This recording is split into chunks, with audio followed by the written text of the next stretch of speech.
IAS institute నిర్వహిస్తున్న all India scholarship exam pass అవ్వండి. 2 years ఫీజులో 50% మాత్రమే పే చేయండి. పుట్టినరోజే ఆ యువకుడికి చివరి రోజైంది.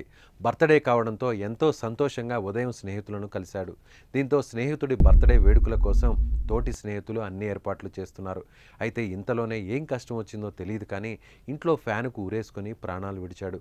బర్త్డే రోజు సంతోషంగా కలకల్లాడాల్సిన ఇల్లు చావుడప్పులతో కలతప్పింది. ఈ హృదయ విదారక ఘటన నిజామాబాద్ జిల్లాలో చోటు చేసుకుంది.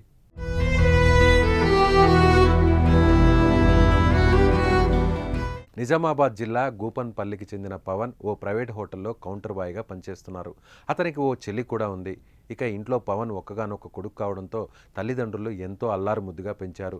ఈ నేపథ్యంలో పవన్ బంగారు భవిష్యత్తు కోసం తండ్రి దేవేందర్ కలుపు వెళ్ళాడు. దీంతో చెల్లి తల్లితో కలిసి పవన్ ఉంటున్నాడు.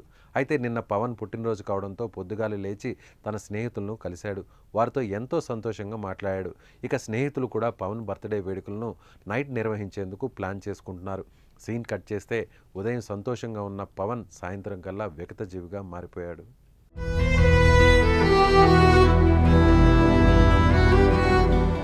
పుట్టినరోజు వేడుకలను తన స్నేహితులతో కలిసి జరుపుకోవాలనుకున్న పవన్ ఉదయం నుంచి ఎంతో సంతోషంగా ఉన్నాడు.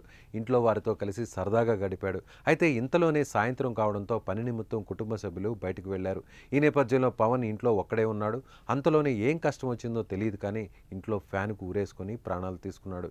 ఇక బయట నుంచి ఇంటికి వచ్చిన కుటుంబ సభ్యులు పవన్ ఉరివేసుకోవడం చూసి పెద్దగా కేకలు వేయడంతో చుట్టుపక్కల వారు అక్కడికి చేరుకొని మృతదేహాన్ని బయటకు తీశారు. చేతికొచ్చిన కొడుకు చనిపోవడంతో ఎవరి కోసం బతకాలరా కొడుకా అంటూ తల్లి కుటుంబ సభ్యులు రోధించిన తీరు స్థానికులను కలిచివేసింది. కుటుంబ సభ్యుల ఫిర్యాదు మేరకు కేసు నమోదు చేసి పోలీసులు దర్యాప్తు చేస్తున్నారు. ఆత్మహత్యకు గల కారణాలు ఇంకా తెలియాల్సి ఉంది.